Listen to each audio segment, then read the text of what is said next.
Hey guys, welcome back to my channel, Mommy Loves to Read. I'm Olivia and thank you for joining me today. So guys, I am back with another video.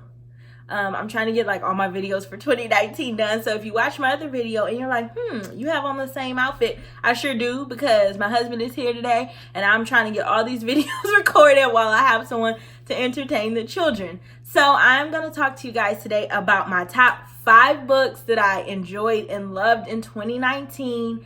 And I'm going to try my hardest to not be too long with it. But before I start, I want to share something with you guys. So I was over on Instagram, a couple of weeks ago, and I saw this company called Beyond Booked, and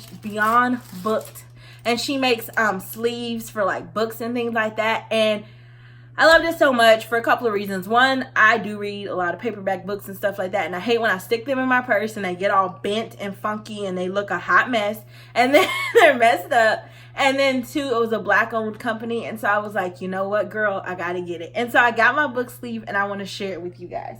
So the book sleeve that I chose was this one, and it's like the mermaid tail. And funny story, so yesterday, me and my kids walked to the mailbox because we have been in the house all day. And I was like, let's walk in the mail, and we got this. And so when we got home, my daughter opened it, and she was like, Mommy, you ordered a mermaid fin. Let's put it on. And so she wanted to wear this as a mermaid fin. So I was like, that's really cute. But I really love the colors. I thought it was really cute, and you can definitely fit your books in there. I don't know. This is Girl Wash Your Face. So it fits like a medium-sized book. And so this is really good. I plan on sticking my books in here and then like putting this in my purse to protect my books. And so I thought it was really cute. So if you were looking for like a really cute book sleeve from a really awesome company, it's made really good quality. You get it quick, fast, and in a hurry, and you are supporting a small business that is woman-owned, that's Black-owned, so you should do it. And it comes really quick. And she also sent me this cute little bookmark. It says, be happy, not because everything is good, but because you can see the good side of everything. And I think that's really inspirational. And the bookmark was really cute. And it also came in this cute little paper too. So it was really fun to open my mailbox and see this and just have some goodness inside. So like I said, I'm going to share with you guys my top 5. I think it's going to be 5. So I was thinking about this and I was like, should I do 5? Should I do 10? Should I do 20? Should I just talk about all the books I've read in 2019 and loved? So as of right now, I'm going to do 5. Once I get to talking, I might not even talk about all 5. I might talk about 10. I don't know. But we're just going to go with it and see how it goes. I'm going to just flow. You know, let the spirit flow. So the first book that I'm going to talk about, I do not have. But I do plan on buying that book in 2020 because I feel like it is a book that I'm going to want to have on my shelf. I know I'm going to want to read it over and over again because it was an amazing book and I read it in like a day. And that book, which I will insert the picture somewhere over here, is Well Read Black Girl. If you have not read that book, you need to go pick it up. First off, the book is really wonderful. It's so cute. It's purple. Purple is my favorite color. And it is an amazing book. Excuse me, guys, I'm just getting over like a cold. So Well Read Black Girl is a collection of short stories from different women that are all African American. Some are writers, some are actors, some are social activists. There's just all different types of people. And they're talking about the first time they saw themselves in a book. And I really just love this book for so many reasons. One, it has so many different people in there. It was like every story I would like get done and I was like, ooh, I want to read the next one. I want to read the next one. I want to read the next one. So it's a book that like once I started reading, like I said, I read it in a day. And one, because it is short stories, so they're not really long, but all of them are like really good. And then another thing that I loved about this book was at the end of each section, like for example, the people, like I said, were talking about the first time they saw themselves in the book. So one section would be like the first time they saw themselves in, I don't know, science fiction books or whatever. So the first group was people talking all about science fiction books. And so after that, they would have a page of recommended books that you should read by authors that are all women and they're women of color who write sci-fi books. So I thought that was really cool because it gave me a lot of books that I had never heard of, even some authors that I knew nothing about. And so one, it's going to make your TBR be like never ending. But I really love that about that book because not only do you get to hear other people's stories, but then you get to know about all these other books. And I feel like that's what was the most exciting to me about that book, was just getting an opportunity to see all those other books. And a lot of those books that were in there, they're on my TBR. Some of them I have read this year. They had books by like Octavia Butler. I read Parables of the Sower this year because of that book. I read Gabourey Sidibe, her memoir. This is, what is it called? This Is My Face, Try Not to Stare. I read that book because of Well Read Black Girl. Her story in that book was actually like my favorite. I don't know what it is, but when I think of that book, something about her story, it just stuck with me. Like, it was awesome. So yes, if you have not read that book, you need to go out and get it. Get it from your library, get it from your local bookstore. I don't care how you get it. Just get it and read it. You will love it. You won't be disappointed. And it is just such an amazing, amazing book.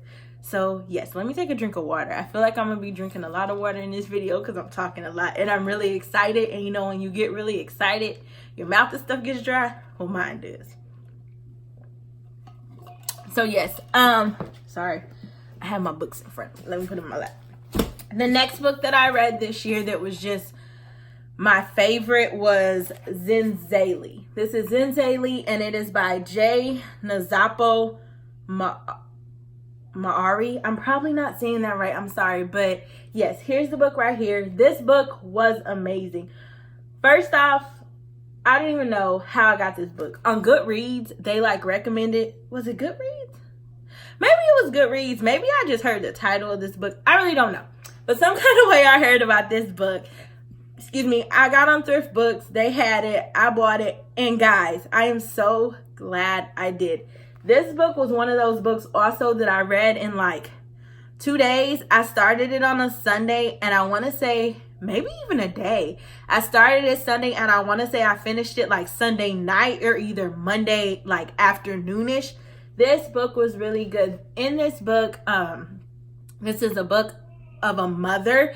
It's a Zimbabwean mother. So she is from Zimbabwe, and she is writing a letter to her daughter who is getting ready to go abroad to college, and it's going to kind of be her first time leaving Zimbabwe. And this book is like, I like to call it the little book of wisdom. In this letter, the mom is, how is it? She's telling the daughter everything she wanted to tell her, but didn't get to tell her as she was raising her and she was growing up. And also that she wants her to take with her as she goes abroad to college. And it is just so full of wisdom. So many things in this book that the mom is just explaining to her daughter. And I feel like I learned so much from this book. I feel like this is one of those books, once again, you need to go out and buy. Like, I'm a very big component of the library. I love to save money, let me tell you. But this book right here, you need to go out and buy. Because it's a book you're going to want to read over and over again. And every time you read it, you're going to get new snippets of wisdom and knowledge. And you're going to be like, how did I miss that the first time? Just, whew. Y'all, I don't know if you can tell like how much I like this book, but it was just amazing and I really enjoyed it. And even if you're not a mom or anything like that, this book will speak to you. It had so many good things. It touched on racism, it touched on like sexism, it touched on like how one of the things that really spoke to me in this story was she talked about how she had a cousin, the mom, and when growing up they were like really, really poor. And he did great things. He was really good at school. He excelled. His village got together to raise all this money for him to send him to, if I'm not mistaken, he went to London for school. And he winded up never returning. When he finally came back to Zimbabwe, it was because his mother was like sick and dying.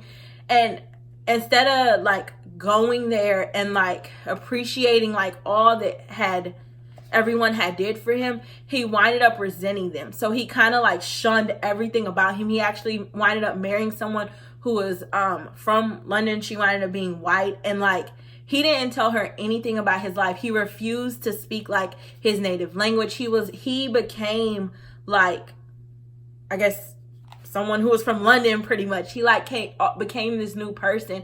And when he came home, the mom was just talking about how like it just hurt her so bad, and how she was like, this was her cousin who she grew up and she loved and she wanted to just be like, and it was like he just was like forgot everything. And like I don't know, that part just really spoke to me, because I think sometimes we get to places where like, yeah, maybe we didn't have the best growing up, or maybe we just didn't, you know, come from money or come from these things. But even if we get to a place where we're up here, never forget where you started. Like, even if you started from the bottom and you're at the top now, like, each of those lessons have gotten you to where you needed to be. And you can never forget where you come from, because in his mind, what they wanted him to do was go away, get all this knowledge, and maybe help some people in his village. But instead, what he did was he kind of was like, I'm never coming back to this place. I don't want anything to do with you guys. And it was just like, it was just really interesting. But yeah, if you have a chance, if you have an opportunity, please go read this book. I promise it won't disappoint. But I feel like I'm rambling, but this book was just a book of all books, and I'm really excited that I read it. And like I said, this will be a book that I read over and over again. So yes. The next book that I read this year in 2019 was The Four Agreements by Don Miguel. This book was really good. I really enjoyed this. We went to Mali earlier this year to visit family, my husband's family. We were gone for a month. And so I kind of got a lot of time to read while I was there, because I had a lot of help with my kids. So because they were playing with their cousins and their grandmas, and they were going to birthday parties with their aunts and their uncles, I was in hog heaven, because I was just sitting around reading all day. And this was one of the books that I actually took with me to Mali, and it was such a good read. The Four Agreements, these are agreements that are going to stick with you. So the four agreements are to speak impeccably about yourself, do your best at everything, not take anything personally, and y'all, I forgot the fourth one. Don't think it's because it's not good, but what is it? Live impeccably, speak impeccably about yourself, do your best at everything, not take anything personally. Don't make assumptions is the other one. And those four things are just things like, I wake up I'm not going to fib to you. I don't remind myself of these agreements every day. But throughout the year, there have been so many times when I've gone into new situations and I had to remind myself about these agreements. I did a vision board for this year, and kind of like my mantra for this year, or what I wrote on there, my saying was, the path not taken may be the journey regretted forever. And with that like saying, it has led me this year to do a lot of new things that I had never done. Like, I created this YouTube channel. I went back to work. I haven't worked in like 3 years because, you know, I had my kids and I stayed home with them. Like, there's just been a lot of endeavors. I've met some new people. I've ventured out on some new adventures, and I really like come into my own. And this book right here was like, I don't want to say like the catalyst, but it was like, it held my hand on this journey. And going into these new situations, like I said, starting a YouTube channel, having to talk to you guys, having to go on job interviews and things like that, it made me really just say, like, going into situations, like, I'm not going to take anything personally. I'm not going to make assumptions. Like, I'm going to go in this, I'm going to go into this confident and know that I got this. And I'm not going to assume that this person is thinking this or feeling this way. Like, I'm going to speak impeccably about myself. Like, if no one else has anything positive to say about Olivia, guess who's going to have something good to say about Olivia? And I'm going to, you know, this book really just helped me navigate that. And I feel like this book is a book that you're going to read again. I feel like I've said that about all of my favorite books of 2019, but I feel like, to me, that's what makes the book good. Like, it's one thing to read a book once and really get something out of it, which that's good. Like, there's some books that I've read and I'm like, I read it, it's good, I don't need to read it again. But this is one of those books that you're going to read it and you're going to want to like reread it, even maybe make this a yearly read, because you need to be reminded of the things in this book, and they're just so good, and they can help you along on your journey, no matter what phase you are in your journey. Even if you're like, I arrived and I've got all my hopes and all my dreams I ever wanted, I got them, you still need to pick this book up, because it's just a good little reminder to like get your life. So yes, you should definitely read this book, The Four Agreements. It's really good. Once again, I got this off Thrift Books too, so don't spend all your money, guys. Buy it used, and you help the environment too, so do that. The next book that I read this year is The Warmth of Other Suns, and this book, I know where I found the recommendation for this book, so I can tell you guys. If you haven't checked out her channel is amazing. It's really interesting because I didn't even know, I guess at the beginning of the year, that there was such a thing as BookTube. And then I clicked on Booking Jordan's channel, and it was like going down a rabbit hole. I think I like sat there and watched all her videos in like 2 or 3 days because they were just so good. The way she talks about books, and she's just so like real, and her videos are calming and they're just good. And I think it was like I think she had like her top 20 reads of 2018, because I was watching the ones from last year. It was like 20 or 10. I don't remember. Go to her channel and check it out. It's at Booking Jordan. I will try to put a link in the description box if I remember. But excuse me, she was talking about this book, and something about the book when she talked about it, like I couldn't get it out of my mind. Like I wrote the title down and I kept just thinking about it and thinking about it and thinking about it. And so I was like, I need to get this book. Went on Thrift Books and got this book. And y'all, I'm so glad I did. First, I was a little intimidated by this book. I don't know if you can see, but this book is a big book. It's a whopper of a book. But let me tell you, do not let that discourage you and make you not want to read this book, because you should. Even though this is such a big book, the way the book is written, it's like this book could have had 200 more pages and I would have still read it, because it was so good. In this book is about the Great Migration, and you are following three main characters. You're following Robert, and he is from Louisiana, and he migrated to California. You're following, why can't I think of her name? Ida Mae, and she migrated to like Chicago. And then the other person is his name Robert too? Yeah, his name is Robert too. There's two Roberts, and and the other one is from Florida. And so you're following their journey.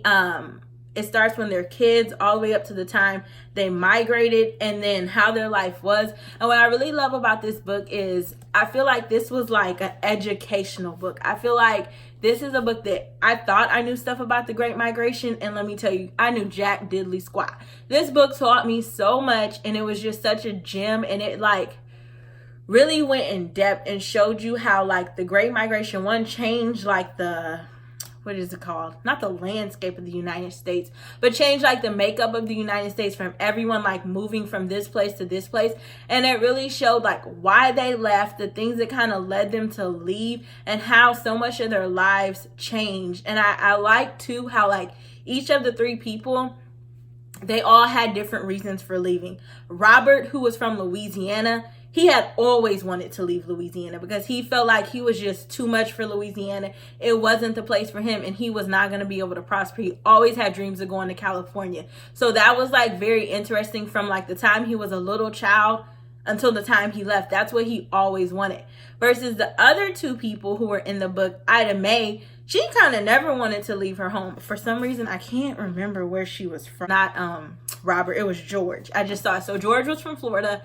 Robert was from Louisiana, and Ida Mae, I want to say from like South Carolina, something like that. But it was very interesting, like I said, because she never wanted to leave. They had a situation where her brother-in-law, he almost got killed behind a chicken. Someone thought he stole a chicken, which he didn't steal, and he almost got killed. And so after that, she was like, we gotta go, because this is not safe for my kids. Like, I can't raise a family here. And then you have George, who was in Florida, and he had a very interesting situation because he went away to school. He had so much going for him in life, and then he kind of got mad at his dad, and so he chose to marry this girl. And because of that, he left school, and he was like kind of like picking fruit in like the orange groves and stuff like that. And he started to see like how they weren't being treated correctly, and him and a couple of friends kind of created an uprising. And because of this, like they were actually in control, and they were the people who owned the groves and stuff were having to pay them so much more money, and they weren't happy about this. So they kind of like put a bounty on his head, and so he was kind of forced to leave. And so it's just very interesting to see, like I said, why they left, how they did it, and just kind of like how their lives changed so much. And it was interesting to see. So all of them, it continued until adulthood. So to see the lives that their children led versus the lives that they led, and just how they dealt with that, was amazing. And like I said, once again, I've said this about every book, but this is a book that I would read again. This is a book that I would recommend to people. It just has so much like amazingness. And like one thing that I will say about this book, this isn't the easiest read, not because it's hard to read, but the things and the topics that they touch on, it's real, and you will have some emotion coming up. Yes. And another thing that makes it a little harder is, like I said, this is this book has true facts. So some of the things, there are situations in here where like they've talked about things and you can go and look up these news articles and like really go in depth about what happened. So like I said, this book is just, it's like an educational book. It's a need to read book. It's a book that's just like, so yes, guys, that I think this is going to be the end of my favorites for 2019 because my kids, I don't know if y'all can hear them, but they're at the door. So yes, guys, thank you so much for joining me on this journey this year and listening to me blab on about my favorite books. Comment down below and let me know y'all's favorite books for 2019. If you have read any of the books that I said I read for 2019 and that have become my favorites, let me know your thoughts. And yeah, let's finish this year out strong. And thank you so much, guys, for being on this journey with me. And until next time, bye.